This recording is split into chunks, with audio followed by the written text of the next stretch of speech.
Hello guys, magandang hapon sa inyong lahat. Today is September 12. So ang dami kong ginawa kanina maaga sa aking therapy at meron ako inayos dito sa bangko para dun sa requirements na hinihingi sa akin ng gobyerno, dahil kung di ko magagawa yun mga kaibigan, hindi ako makakatanggap ng financial.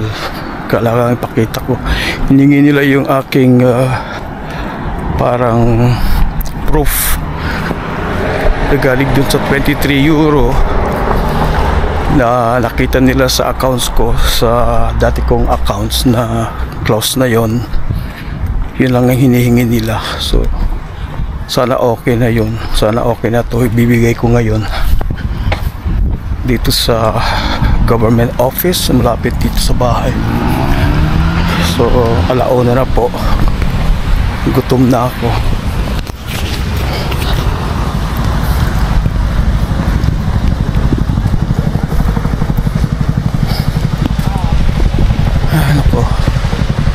Nag-aalala ako dun sa sitwasyon ko guys. Kailangan sana tama itong bibigay ko na hinihingi nila ng gobyerno. Daming ganun dito eh, daming pinagagawa. Sana makatanggap ako. Yun, sana tama itong papel na hiningi ko dun sa dati kong bangko,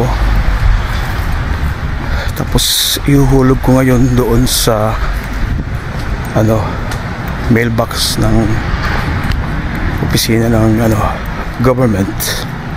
So pauwi na ako guys, gagagaling ko lang sa ergotherapy. So malamig ang panahon ngayon, muulan, lapit na kasi ang fall season, kaya malamig na.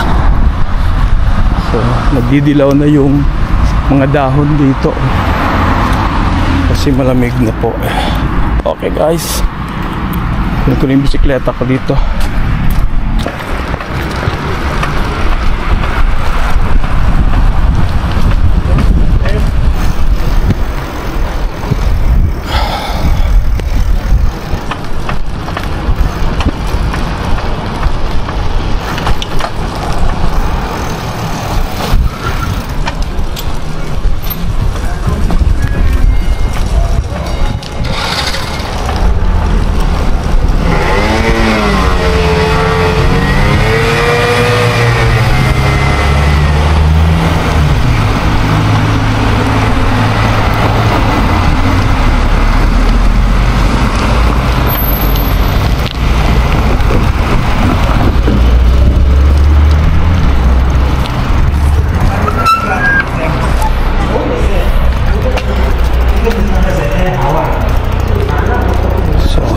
Na ako dito sa opisina ng government.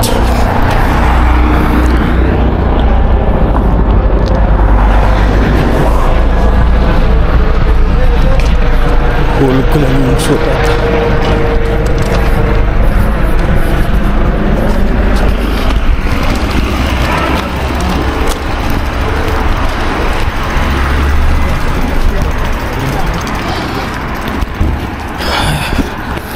Sana okay na to. Wala nang mga hihilingin pa. Pag hiningi yung kopya, yung aking old passbook na butas na, andun nakalagay yung amount ng pera ko, patay ako.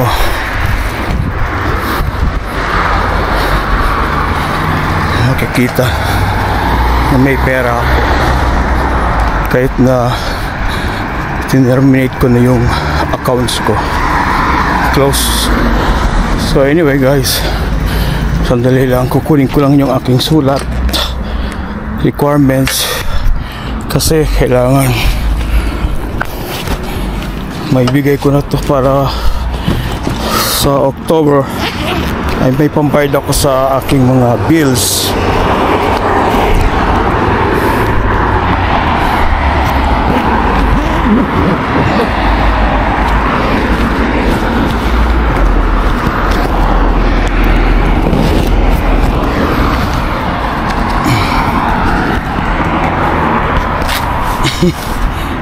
So guys, ito na yung aking sulat. Ito yung requirements, dalawa. So ihuhulog ko na siya dito sa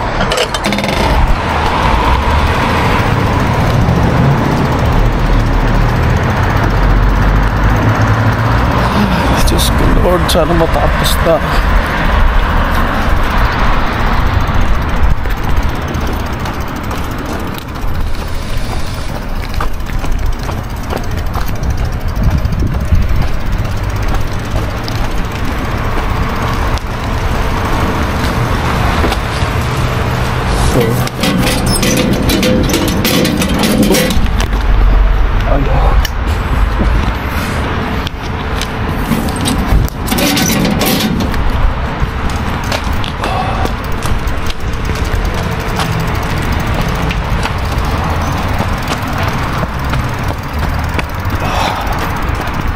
Ay, salamat at nahihulog ko na. Natanggap ko yung kanina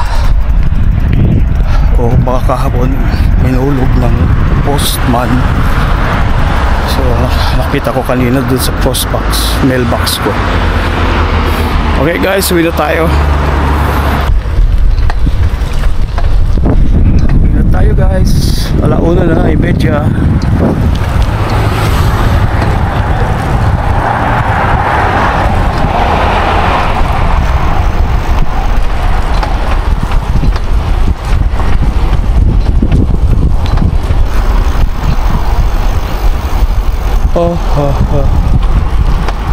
Lord, sana okay na yun.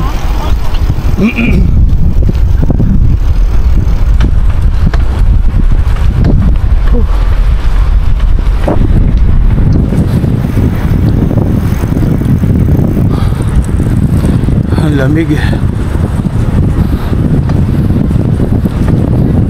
Lamig ng hangin mga kaibigan.